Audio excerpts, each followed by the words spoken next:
where I was born. Times moved on. I got less reason to ever go home.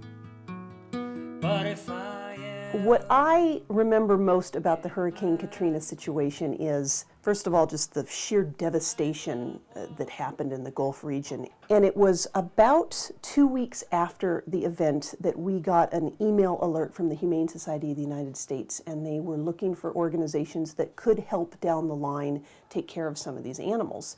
So we signed up as a partnering organization that would take care of these animals. There were several animal rescue teams that had gone into the hardest hit areas after Hurricane Katrina.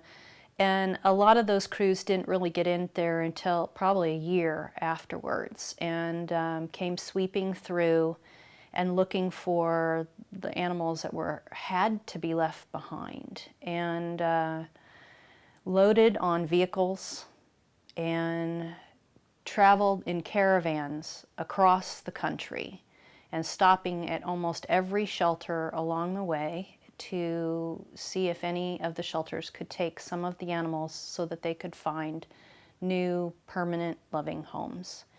We were always the last stop on the caravan because we were so far north, and so we were literally the last shelter that the caravan stopped at. So we got the animals that every other shelter turned down.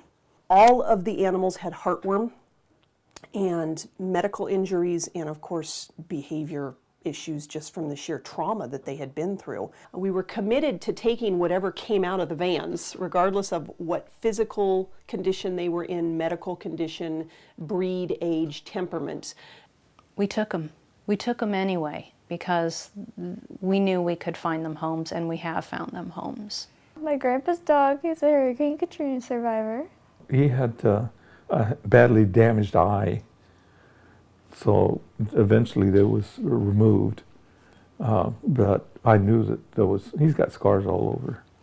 So I knew he went on the street for a while. The money that was used to care for the animals that we took care of all came from private donations. I don't know anything about the caravan or when they found him or how many places he'd been. I just know that he was really deathly sick.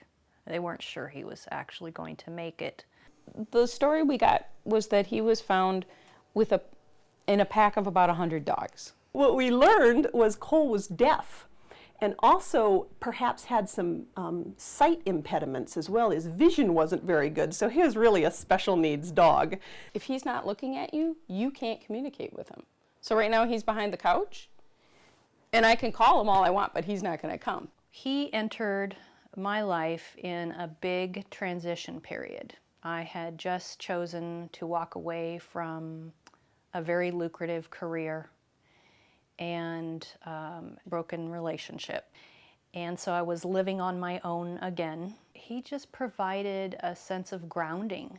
He'd pick every sunny spot he could, and because he was so sick and he was recovering, and he had diabetes, and he's had teeth removed, and he just needed a place to just recuperate, and so did I. Nobody loved him, so I decided to take him. And sometimes he'll turn his head when there's been a sound, and you're like, okay, can he hear anything? But Cole, Walter. He was somebody's baby at one time. I was just glad to give him another opportunity to come home with someone. I hope he feels like he's got a good life, because he has just absolutely been a best friend.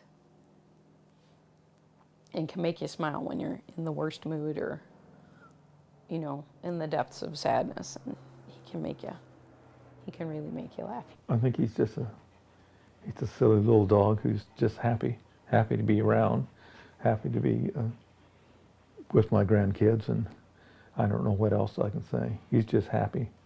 David came in day after day, week after week, and you could tell he just wasn't quite sure if he was ready, and we didn't want to push him, but we knew this would be the most perfect match ever. And finally he decided he was going to take this dog home. And I get emotional thinking about it because here was this older dog and this sweet retired man, and they just walked out the door together. It's just such a cool ending to a story, and you just wish if there was somebody out there who had Joey before, that you could tell him, it's all okay, the dog's all okay. You know, he's a Whatcom County dog now. And now it seems, year after year, the city of Glasgow draws ever near.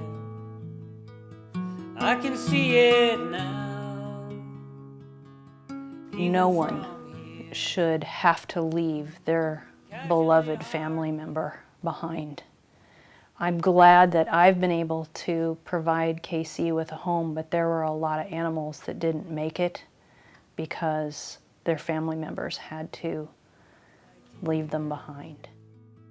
Creeping up from the valley, take the killer away, bulldoze and trample a child's memory.